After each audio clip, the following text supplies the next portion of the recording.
Inden jeg går ind i gjøderiet, som jo er et kunstværk i sig selv, så tænker jeg, at jeg bare skal berette lidt om, at jeg arbejder jo i et stort stadsudviklingsprojekt, som er Værftstorden. Og der ligger gjøderiet i. Og man kan sige, at vi har jo en stor ambition om at lave verdens bedste stadsdel på Ulika Sæt.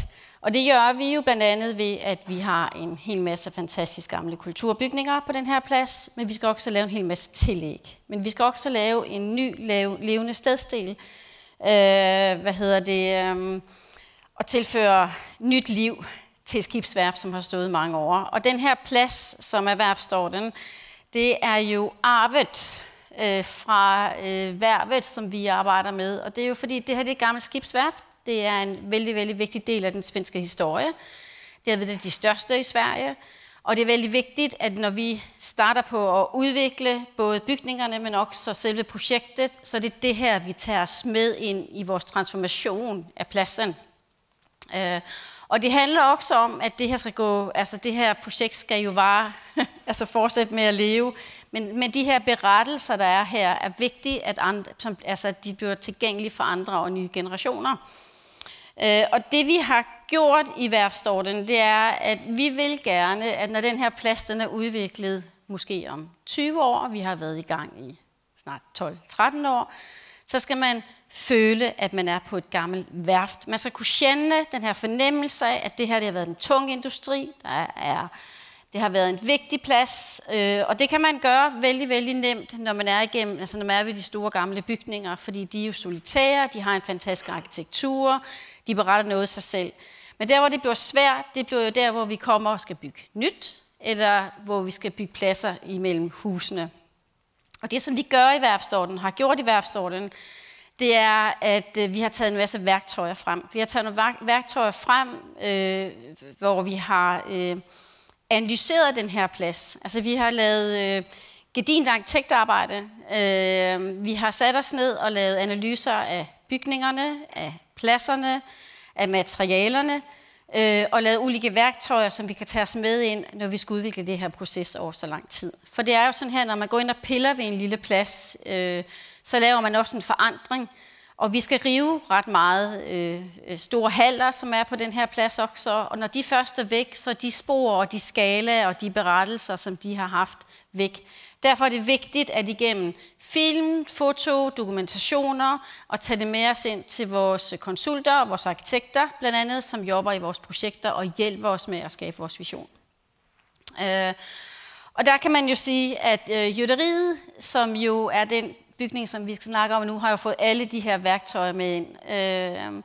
Det er en gammel bygning, en meget vigtig bygning i Værftstorden, fordi den ligger på en vældig strategisk plads, men den har også, tror jeg, den største symbolværdi i forhold til berettelsen om Kokkums.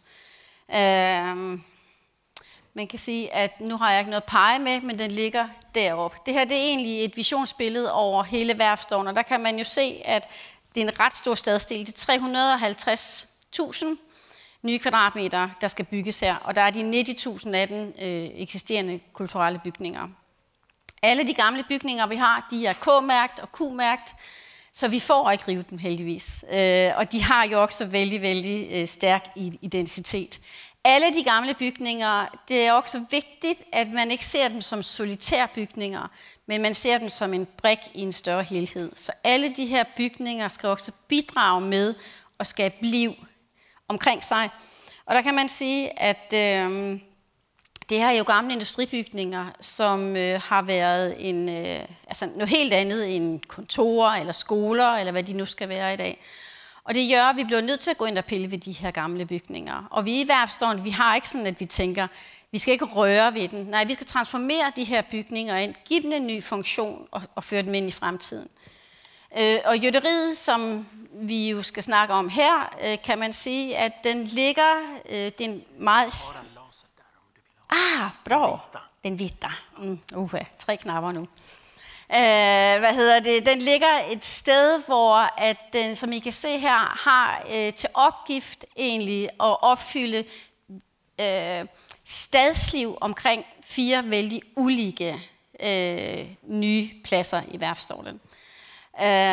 Og den her bygning var fra starten, eller da vi startede på at sætte projektet i gang, en ruin. Der var ikke specielt meget tilbage. Der var dele af den tilbage, som vi kommer at se før. Men den var også vældig stængt. Så det var jo en af opgifterne for arkitekterne, som skulle rite det her projekt. Arkitekterne for det her projekt, det er Sander Sjøberg, som har ritet og hjulpet os med at lave det her. Det var, at den her bygning skal være en del af helheden. Her kan man se den. Det er den, som ligger her. Så den ligger jo ud mod Vatnet. Den ligger lige på den anden side af pladsen her, hvor vi er i dag. Og den har stået tom siden 87. Så da vi gik i gang med det her projekt, så var der ikke så meget tilbage. Det her det er en af de mest bevarede facader.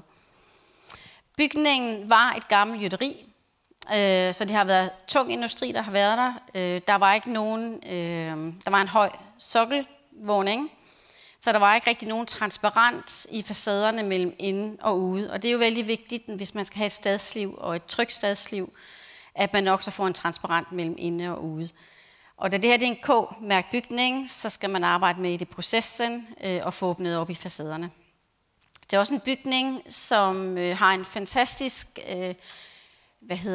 eksisterende konstruktion, som jo er med til at berette, hvad der har været i den her bygning. Og man kan sige, at for os i Værftstorten, der er det vældig vigtigt, at når de her bygninger er færdige, så skal man kunne læse de ulike lag, som man har bygget omkring den her bygning. Man skal de ulike tider, som vi har bygget over. Det er jo sådan, at de her bygninger, da de har været hårde industribygninger, så er det jo ikke sådan, at man undervejs i processen har lavet huller, som er rent æstetiske, eller som nødvendigvis passer i forhold til den arkitektur eller opbygning, bygningen har haft. Man har været ret pragmatisk. Man har lavet et hul, fordi man skulle have et hul, fordi man skulle have en maskine ind. Og alle de her tillæg, de er ret interessante, når vi går rundt omkring den her arkitektur, for det skaber nogle skævheder, hvor man bliver nyfiken på arkitekturen, og de skævheder, de berettelser, vil vi gerne have med ind i det færdige projekt. Her kan man se bygningen, sådan så den ud, da vi startede op, og der var ikke noget tag på den her bygning, og den har som sagt stået tom siden 87. Her er den facade, som jeg snakker om, som er sydfacaden, som ligger ud mod Vatnet ind mod Storn. Og det er Axel Stenberg, der har ritet den her bygning. Og den er jo vældig, vældig smuk og omsorgsfyldt, kan man se. Men den er også vældig stængt. Så består den jo ligesom af en hovedbygning, som har 2 skib, og så har den en knopskydning på sig. I den her bygning, der havde vi også, da vi gik i gang, vi havde en hyrskest. Værftstorten udvikler ikke projekter uden en hyrskest. Vi synes, det er vigtigt at have brugerne med, når vi skaber vores arkitektur. Og i den her bygning har vi sidder Oatly i dag. Og så har vi i Værftstorten selv beholdt en del af knopskydningen for at skabe en aktivitet i forhold til bottenvågningen der. Så Oatly og teamet har været med fra starten til at sætte krav på den her bygning. Og for Oatly, der har det været vældig vigtigt, at det her projekt skulle være et form for værksted, et form for hemme, for deres 400 medarbejdere, der skal sidde i det her hus. Det har været vigtigt for dem, at de har skulle kunne kende hinanden på kryds og tværs og se hinanden i det her hus her. Fordi de er jo også opdelt i deres organisation. Så det har også været en del af de krav, der har været for arkitekterne og designhuset ud fra. Og her kan man se en fantastisk flot vestfacade. Og den her bygning har nemlig været koblet sammen med en anden bygning, så det er egentlig en indefacade, som nu skal blive en yderfacade. Og da vi så den her facade her, så kan man jo se, at der er en masse tillæg. Der har endda siddet toiletter og rester af diverse kakler og alt muligt på den her væg her. Men den er også meget smuk, og den har, det kan være lidt svært at se, men den har ligesom rester af de gamle hvælvede vinduer, der er i den her facade her. Og vi synes egentlig, arkitekterne synes, at det har været enormt fint i den videre gestaltning, at i stedet for at dække den her til med en ny facade, så skulle den blive en del af den nye facade. Så man ligesom bygger en ny facade uden på den her, men man laver nye huller, som gør, at man får en transparens og ser den her smukke facade. Og der kan man sige, at konceptet, som Selander Sjöberg har lavet, det er jo, at bygningen skal vi jo beholde. Og det er jo en gammel muret bygning. Man kan sige, at den her, som er østfacaden, der var der næsten ikke noget tilbage. Altså man kan egentlig se, at det, der var tilbage, det var mere eller mindre det, der var her. Så vi har skulle beholde det her skal. Og de tillæg, som har været på det her skal her, det har været at återbo tegel for Værftstorven selv. Så det, der er bygget op i den nye facade, som ligger her, det er, jeg tror, vi har anvendt 34.000 tegelsten for Værftstorven selv. Så har vi jo den gamle traverser, som den eksisterende traverse, som er derinde, som jo er smuk, men som, og som vi gerne vil beholde. Og så skal vi lave et tillæg, som er det her tillæg, fordi vi har jo kun et rum. Vi har ikke andet derinde, og vi skal have flere rum ind. Og der kan man sige, at ideen har jo været at lidt lave et hus i huset, men også at man skal kunne se en forskel mellem det eksisterende hus og det nye hus. Og da vi skulle vælge altså den nye del her, så kan man sige, det er jo den, der blev trædelen. Det er den, som er træ i det her hus her, det nye tillæg. Der har ideen jo været, at når man vælger træ, så findes der selvfølgelig nogle klimamæssige forbedringer ved at gøre det, altså holdbarhedsmæssigt, men der findes også noget æstetisk. Altså ud fra det her findes der også et æstetisk valg i at vælge træ. Blandt andet fordi den del skal være i samspil med den gamle konstruktion, og her vil du tydeligt kunne se, hvad der er forskel mellem det nye og det gamle. Og så har man også fra arkitekternes side tænkt, at det kunne være interessant at berette den her historie om de her store traverser, som har været inde i den her bygning. Og derfor har man valgt, at man i det her koncept, der hænger der hænger de her to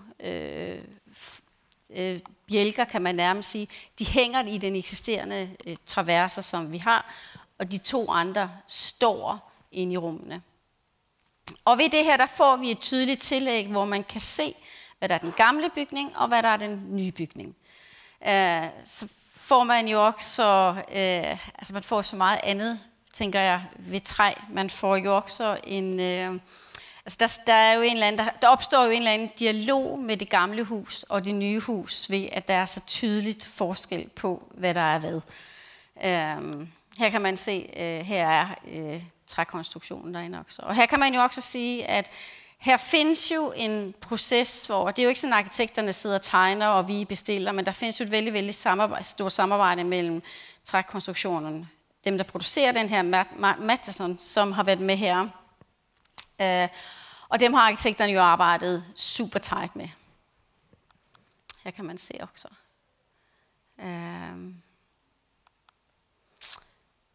Og her kan man se undervejs, nu går det altså virkelig galt for mig her. Her kan man jo se undervejs, at den her konstruktion kommet ind, og den spiller sig sammen med den gamle konstruktion og teglvæggene.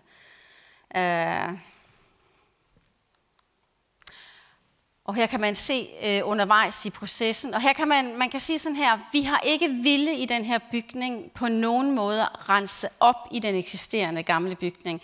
Vi har ville, at den her råhed og den her teglvæg og de her, unøjagtigheder, som den gamle bygning har haft, den vil vi have skal være en del af den færdige arkitektur.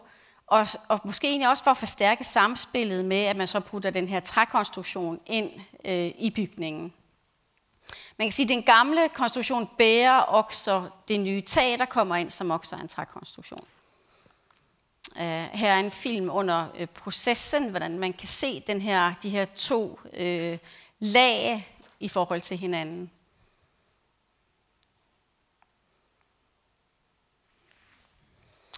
Og man kan også sige, at det gør jo vældig meget ved det indre miljø at arbejde med træ. Altså det giver jo en anden form for akustik.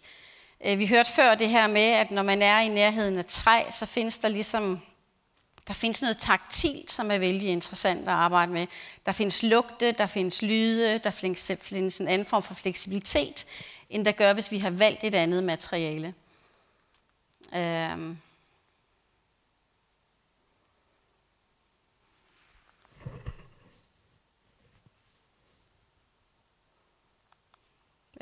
Her kan man ligesom se ideen i projektet, at det består ligesom af de her 4 enheder, man sætter ind, som består af træ, som så er Oatlys kontor, og så har man alle de her mellemrum, som bliver, åbne ytter.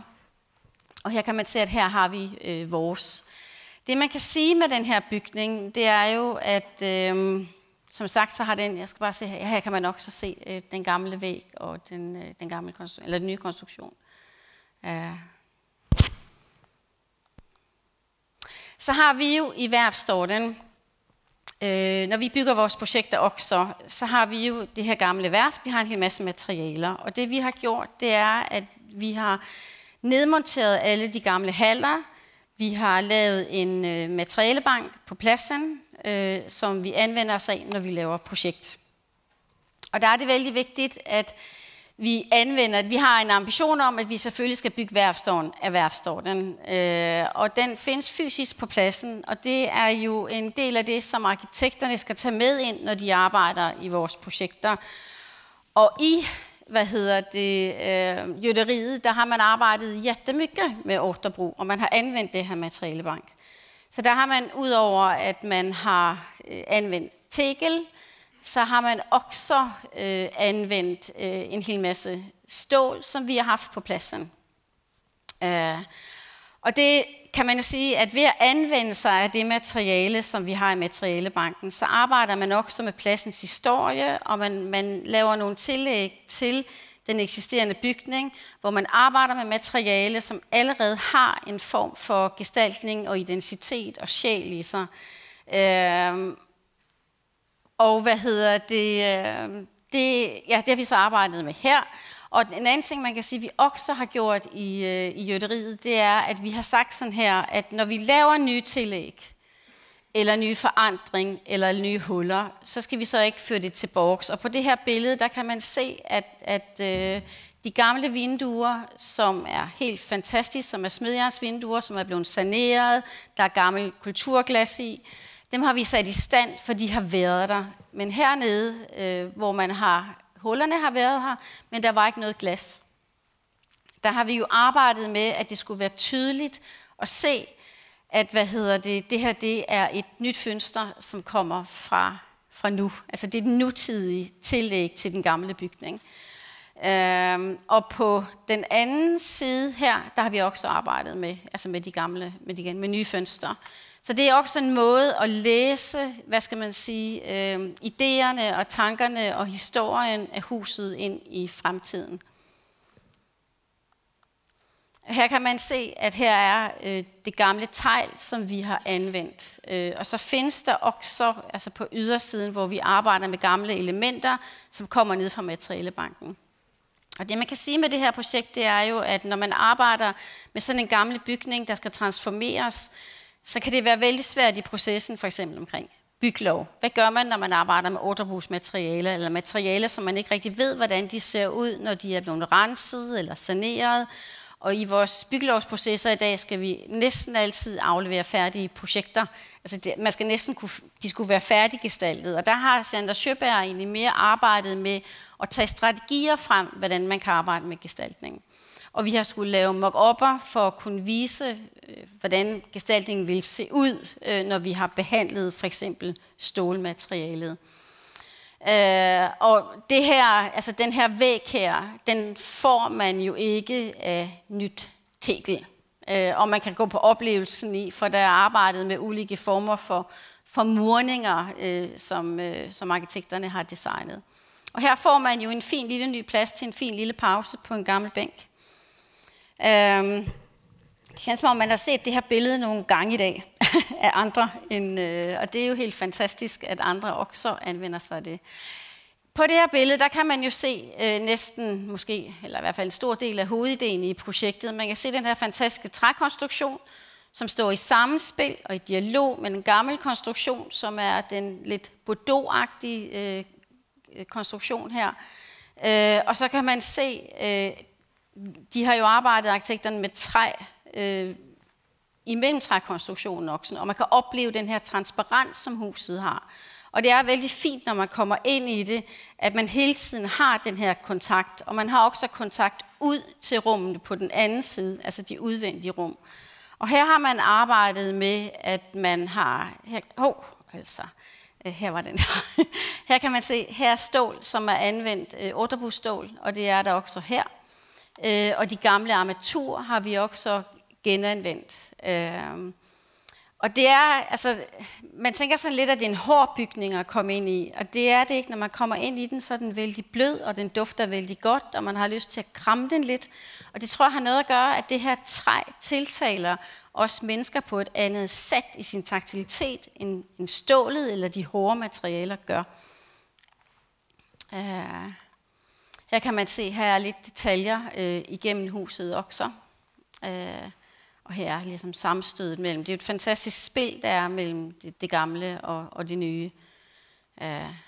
Og den der læsbarhed, som det her hus får igennem sin transparent eller sin opbygning, den berettelse er ret fin.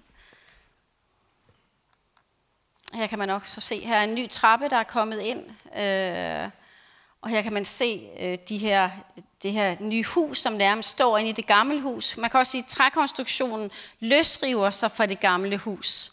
Der er et mellemrum mellem teglet, det gamle hus, og det nye hus. Så det er vældig, vældig tydeligt, hvad der er hvad. Og man kan ligesom gå imellem i de her mellemzoner. Der opstår nogle rummeligheder og nogle mellemrum imellem træet og teglet og træet og stålet, som man kan være i.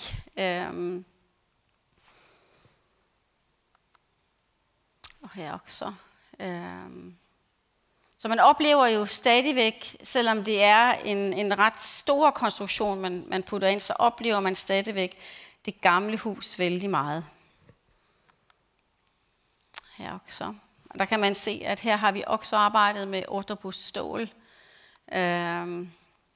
Og det er jo ligesom, altså det er jo en ret stor udmorning, kan man sige, at arbejde med otterbrug i processerne. Man kan sige, at det er vældig vigtigt, at når man arbejder i sådan et projekt, hvor det både er transformation og otterbrug og ny konstruktion, at vi alle sammen er med fra starten, at vi har entreprenøren, vi har arkitekterne, vi har alle parter, som på en eller anden måde skal have det samme målbillede af, hvor vi skal hen, målbillede af, hvordan vi skal ende op, målbillede af, hvad tingene skal koste.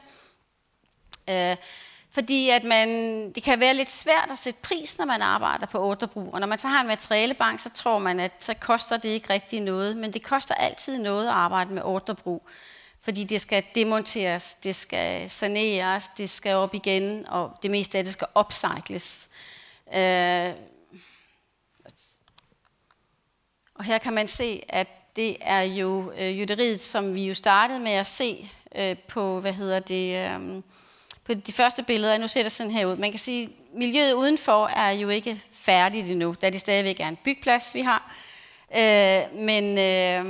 Men her får man jo et hus, som på en eller anden måde lander på sin plads og lander i sin arkitektur og bidrager med et nyt stadsliv omkring sig.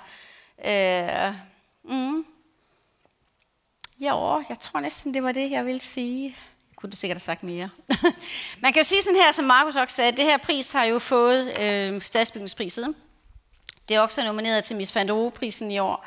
Og det er jo fantastisk, at vi har fået det, og det er også fantastisk at se, at der er så mange, som vil tage del af det her projekt her, tage del i sin kundskab, tage del af, hvad det er, vi har gjort, vil gerne høre om processerne, hvor transformerer man kulturbygninger, Og det har været, det synes jeg er vældig herligt. Verkligen, stor applåd till Hanne.